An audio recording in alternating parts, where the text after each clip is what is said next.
Welcome to the Principal Podcast, where we talk about how the best professional services firms grow. Whether you're looking to scale your firm or learn from the stories of founders and leaders who've done it, you're in the right place. Join us as we interview the best leaders in professional services. Let's get on with the show. Good morning, everyone. Today we have John Lee, the founder and CEO of Talented Learning.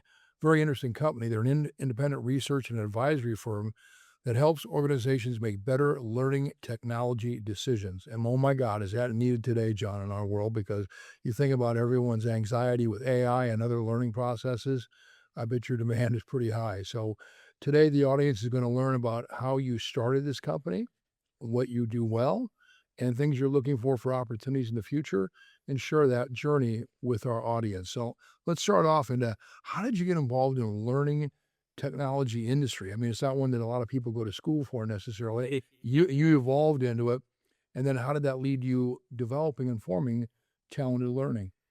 Yeah, actually, 30 years ago, I got a degree in business economics, and that is good for absolutely nothing, as it turns out, in terms of getting a job. And so I went to Bloomsbury University. I had this new emerging master's program called Instructional Technology. And I had a couple friends that went through it and landed nice, at the time, $40,000 jobs, which was huge money coming out. Years ago, good. Yeah, and I said, okay, learning technology is for me. And so from that day on, I started learning, and I haven't stopped. There you go. So how did it lead to starting this company individually? When you started off, I imagine it wasn't right starting off this company. So tell us that journey, please. Yeah, no, it's unique for sure. So part of the master's program was this class on responding to requests for proposal, and that we had to do RFPs. Yeah, so you had to pretend they put us into fake companies in groups, and we responded to a real RFP that was on the street on learning technology. Everybody hated that class. I loved it. I decided I wanted to be on the go-to-market side of the equation. So 98% of people graduated that when it became doers, and I got on the selling side. And so I became a solution architect, and then for almost 14 years, I carried an enterprise sales bag and quota for two major providers of learning systems technology. And because of that master's degree, I was pretty good at it and learned to be pretty good at it. And during that journey, I basically learned that there was all kinds of buyers. Some were really good, and I recognized that because I was always on my heels, and some were really poor buyers, and I recognized that because I was always driving the bus, to help help that client. And I realized that maybe there was a spot in the industry for somebody that could help clients that weren't really good at it to be good at it and to make smart decisions. And so 14 years ago, I quit my job and I started Talented Learning. And since then, I created a formal process of how to buy a learning system. And I've now taken about 200 and some organizations through it one by one. And so that's pretty much what I do with consulting business time and time again. So you've basically, in your time frame, almost averaged 15 customers per year. Exactly. Halfway decent with math. I may not have an economics major, but mine was, and my friends always laugh, I had a BS in marketing. And they go, how perfect are you, Dennis? I appreciate that. But anyway, so when you go after your clients, let's talk for a moment. Yeah. What do you feel are the problems that you solve, John, with your company, and why is that important to you as an individual? Yeah. So in learning technology, 25 years ago, there was the normal 10 or 12 or 15 competitors in the space. But for some reason, when the cloud came and mobile came, our space ballooned up to about 1,000 different learning system vendors. And it hasn't, people have been predicting, the downsizing and the merger and the acquisitions. And that's happened. But for everyone that happens, 5 more companies sprout up in its space. And so the problem statement essentially is that buyers don't know where to go out of these 1,000. They don't all do the same thing. In fact, they all do different things, but they're all called learning management systems. They're all called learning systems, but they have different focuses on use case, on capabilities, depth of capabilities, services provided, how they price, where they operate. And all those things are different from one to one to one. And in the industry, nobody was cataloging that explosion from 12 to 1,000. And so that's where we fit into the marketplace. We Half my job is studying the marketplace and interviewing and getting demonstrations from hundreds of vendors in any given year. And then my clients hire me for that knowledge, essentially. So I help them go through a professional buying process, but we also have all the research and the data of what these different learning systems do so that we can make the connections and get buyers to the right sellers. And both sides are thrilled by that connection. You know, it's interesting. You're in real estate, that would be called double dipping. You're representing the buyer and the seller on the transaction and the real estate transaction. You're bringing the Well, buyer. that's no, definitely not double dipping. The way I look at it is as a lawyer. And so the buyers hire me. I'm their lawyer, so to speak, Okay. in non-lawyerly form. So that's who I'm serving the interest for. That's who I represent during Okay. the buying process. On the other side, how I learn and how I understand the marketplace is continuing to work with vendors and also from a marketing standpoint to do co-thought leadership, development of content. And that's how to find all of our new content. So in some ways, yes, it's a double dip in the sense that we work from a marketing perspective with the vendor community to As a get seller. smarter. Yeah, well, as an analyst, to understand what they're doing, and then create content, thought leadership content, not sales content, for the industry as a whole that's free. And so that's how I continually evolve, because each one of these vendors is they're a specialist in whatever they're doing. And so I'm just trying to cover that, understand that. So from that standpoint, we work with the vendor community, but from a buying standpoint, we're the lawyer of whoever's hiring us. Numerous through clients. that Okay. process.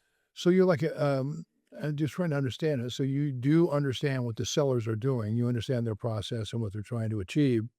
That education helps you when you're representing a client and they're looking to buy those services. You've got a vast knowledge that's probably as big, if not bigger than most people, because you've been on both sides of it before. Would that be a That's the perfect way to do it. I phrase it as I'm a recovering LMS sales guy. So I speak the language of vendors. Okay. So with each of these vendors, I go at it like, okay, if I was working for you, if I was your VP of sales, how would I do this? Who would I go to? Who would I sell this to? Why would they care? How would I differentiate from the competition? I get it. That's how I go into each vendor, understanding it from that perspective, so that when I'm on the buyer side, I'm making these connections, because the nuances of all these different vendor solutions are infinite, really. And so what I did is I can't keep it all straight in my head, and then I was doing it all, in my own personal databases, and I was like, why not just put this out for the masses? And so I created the Learning System Directory, and the Learning System Directory now has about 50 different learning solutions in it. And it's not just like data like, okay, here's what they do. It's like my reviews. I've got all the thought leadership content I did with a particular vendor, their case studies. And so I pull together these whole living profiles, and all that's on Talented Learning right now, free of charge. So you can use that to, research and learn about these systems. And we're continually building and expanding that ecosystem. So I can only help those 15 clients a year, but we're touching, thousands of buyers a year. No doubt. All the automated ways.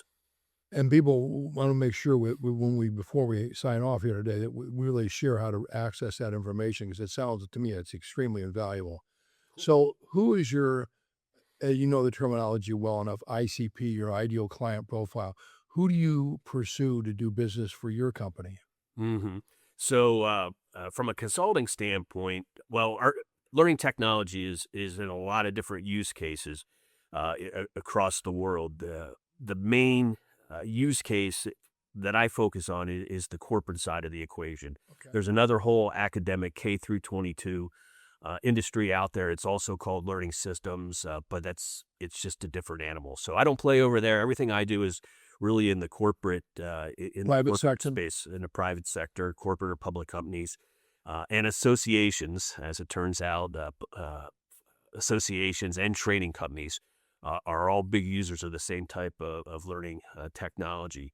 So my typical clients are Fortune 100 global organizations. As it turns out, the bigger the organization is, the more they acquire, attract, add on learning systems by accident over time. They get one for the U.S. Germany buys one. Oh, we need one for our customers. Oh, for this new product that's coming out. And the next thing you know, they have 12 or 15 of them. And so those type of organizations hire me to figure out what all 12 or 15 are doing. And then let's go find one that can do it for everybody. And so that would be like a typical ICP. On the other side of the equation might be an association, like for any type of medical association or any type of doctor, any type of surgeon. They have, if a plastic surgeon, academy, you're getting them right from medical school all the way to retirement. They belong to your association, so you're constantly giving them education and managing it and upskilling them over time. And so they're big consumers and creators of learning. I would imagine the legal profession. Legal profession, yeah. Practicing Law Institute. That was one of my clients at one point. So when you look at this, when you have a larger corporation, a Fortune 100 company, you got a lot of stakeholders in there that you've got to try and satisfy. I mean, one department may want this, another group may want this, or a division wants this. How do you integrate do you try and get them down to maybe one or two manageable systems, or do you let them have their 10 separate or autonomous ones and tell them how to get the best out of each system? Yeah, not so much the latter. Usually when I'm hired or when people reach around is they realize that it's untenable to have those 10. There are 10 different contracts, 10 different vendors, Right. 10 different maintenance cycles, 10 different cost structures, 10, replicating the same content across those 10.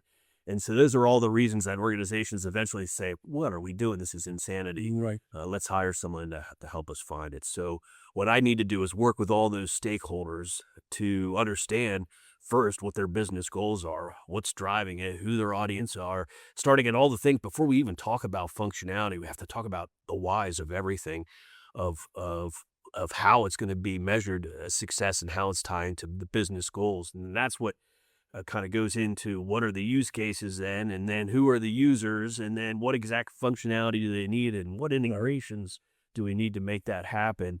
And I basically have to do that group by group to understand. And then once I understand what everybody's doing, then you can put it together and say, okay, here's how we can start pulling this together.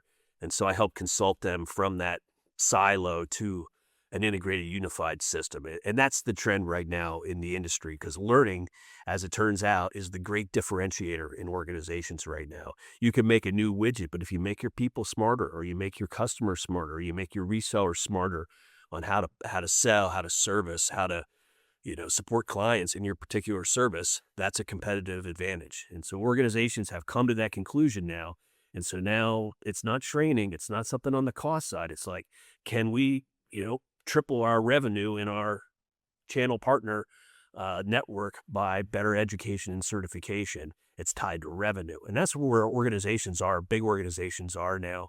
And so talented learning and really our industry is on the cusp of it. Now we haven't even talked to AI, but with AI, it even exasperates that role in the business world of knowledge being the grand differentiator. You're hit so spot on, and it was so refreshing to get through about the first 15 minutes without bringing up AI, but we'll get into that a little bit later. But Same thing. it's all right, and yeah, I mean, I have my philosophy on it. I want to hear yours for sure, John, before we end our conversation today. But let's move on a little bit. I want to find out about how people hear about your company. So your marketing distribution. Obviously, the majority of people in business, my business, your business, we rely on referrals as a major driver of getting new business, because satisfied customers may go somewhere else and they'll say, let's bring in John, or people that you've worked with tell another company, hey, as a reference, they may contact you and you say, hey, contact them. The two talk and they go, yeah, we want to talk to John.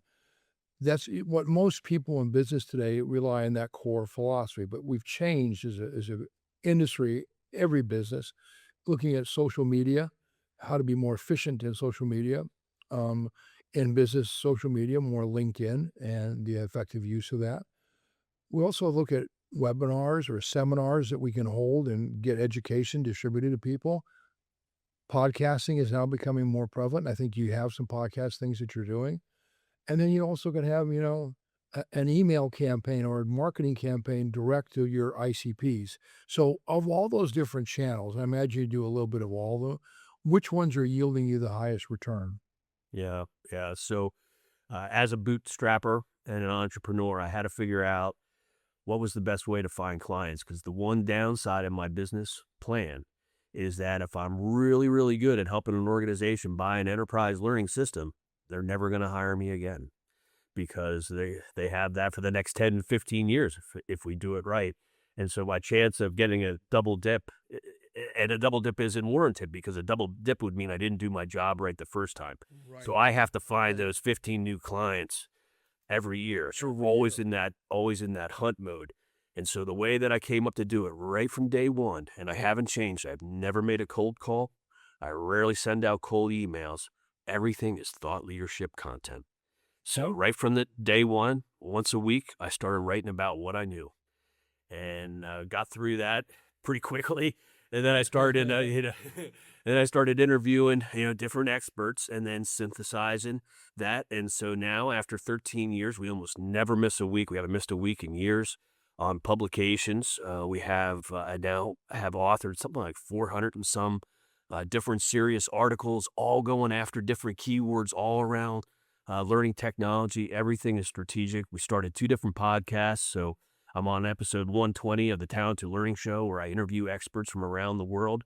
And I'm on episode 35 or so of what I call the Customer Ed Nuggets, which is a specialized use case of customer education, which is super hot across the world. I do webinars all the time. I make myself available to be on podcasts like this. And then also I join webinars all over the place. But everything is thought leadership marketing. And that has brought in every single client, every single visitor organically. I haven't paid for Google ads. I haven't paid for anything. We do a weekly newsletter. But for me, what happens is that organizations say, I'm now in charge of, I'm that organization that has those 10 learning systems. And the CTO said, fix it. And that person said, how do I do that? And so you say, I have 10 LMSs. What should I do? And you're going to get caught somewhere in the Talented Learning content net. And that'll bring you into our thing. That'll pull you into our site. And once you're into your site, we'll have all kinds of resources for you to understand the market, understand your use case, understand functionality, understand the vendors, understand who does what. And you just start educating yourself in our ecosystem. And in that ecosystem will either get you to the right vendor or it'll get you to our front door where you ask for help. And if you ask for help, that's our consulting business. There you go. All right. So I was going to ask a question regarding from point of contact, when someone does reach out to you, to agreement reached to start doing business with them. Man, it sounds like with some of your companies, it could be a elongated period of time because of you have so many different stakeholders. I know you probably want to start off in the C-suite, but reality is, what is your selling cycle like from contact to agreement on average?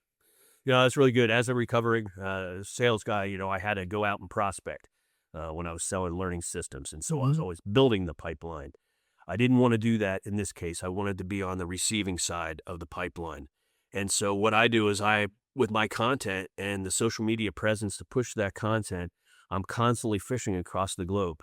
And I'm fishing for organizations, to go back to that same example, that have already came to the aha themselves or through my content that they need to consolidate these systems for this business reason and why, and then who can help them do that. And then they look for that, and there's only a handful of people that can help them do that in the world, and they come to me. And so when they come to me in that first time, and I understand what's going on, and they got these 10 systems, and they got all these problems, from then until contract signing is 30 days, 2 weeks. It's already there. But what I won't do is I won't go travel to Cleveland to meet with the CEO to say, hey, do you ever think that your 10 systems are costing you a lot of money? Maybe you should consult and do that. That just wasn't scalable for how I wanted to run this business. I wanted to run it the other way, is that I got to get at people at the point of need when they really need a specialized service. So when they look for it, I want to be there where they're looking. And by that point, if they watch some of my stuff and they listen to podcasts and they read some of these articles and they download some of these tools, by the time they contact me, they're already sold. That pretty much already out. I was going to say it's more of a fait accompli at that point. Yeah, exactly. So when you think about, so there's no necessary retention strategy. You don't have to have one because you do your job, you do what's necessary. That client gets their satiation. They're fine. Hey, this has helped it, but you're not going back in there to sell them again. So like you said, you got to churn every year that number of people to make sure that you're profitable as a company. Mm-hmm. How do people measure the metrics, which is always a big issue with companies today, on the success of what you delivered for them? That's a great question. So a lot of the metrics are around the selection process itself. So professionals that have selected a system before remember the process, whether it was really formal or informal, whether it worked or it didn't work. So one of the things they judge us on is just how scientific and how deliberate the process is. We say up front before a contract, this is exactly what we're going to do. That's exactly what we do. We take them through the steps. All the deliverables are outlined up front. We're going to give you these deliverables. This is what's going to be in them at every step along the way. And we manage that. And so the number one thing is to go from 1,000 vendors to a contract signing. And a lot of that time it is with a compelling event. A lot of times you sign a 3-year contract or a 5-year contract with a vendor. That contract renewal date is coming up. Organizations have to work backwards from that to select a new system if they're going to and deploy it in time before that contract date ends. So they don't have to pay for 2 systems, for an ongoing year. And so the second big metric is, delivering that process on time. So going through these steps, getting everybody into alignment, selecting that system, and doing it within the time frames and the budget and the expectations that we set out. That's primarily how I'm judged. I am also judged probably 3 or 5 years down the road, but honestly, I don't measure that.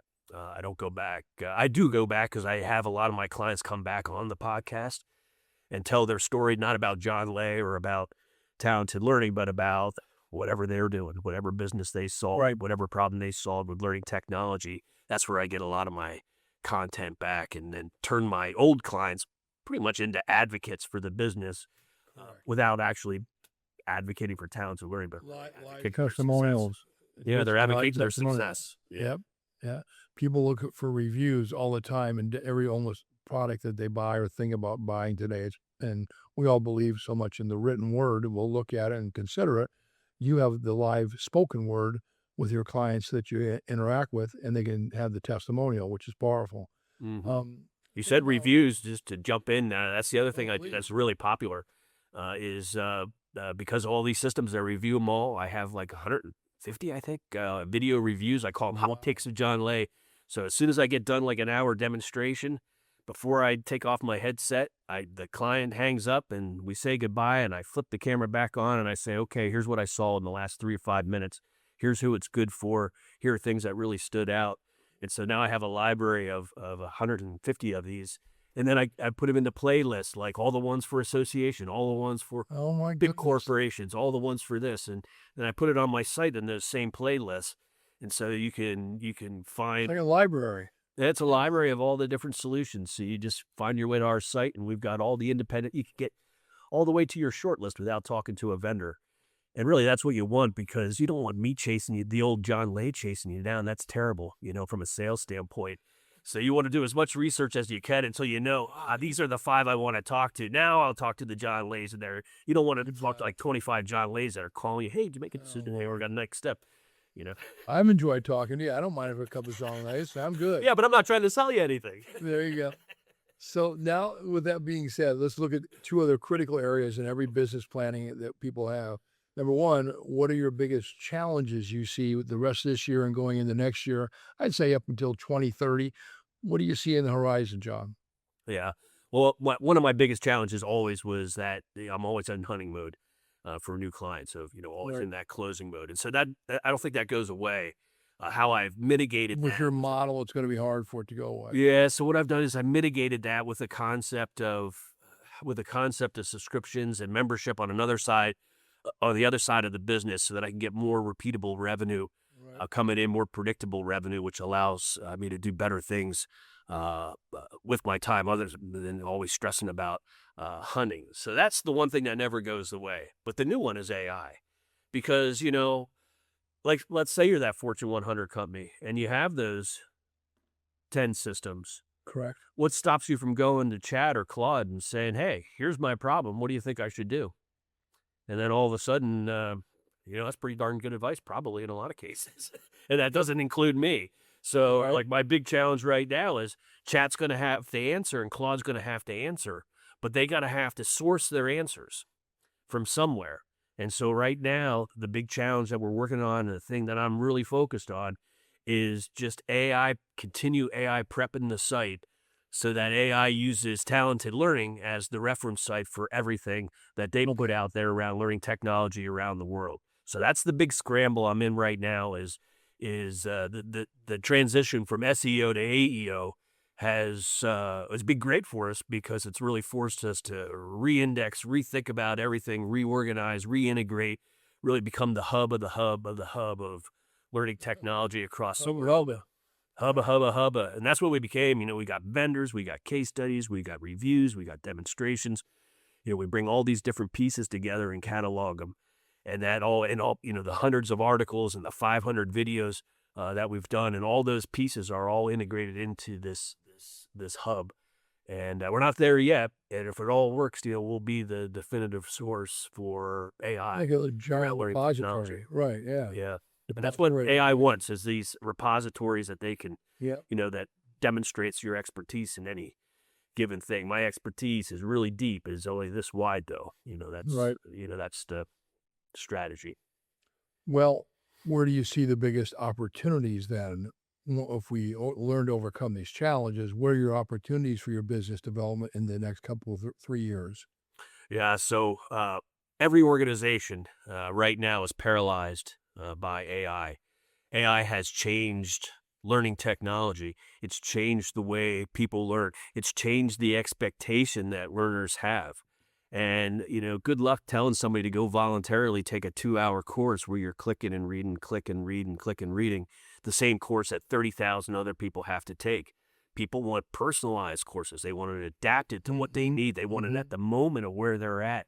And all that's not how learning technology is essentially built right now.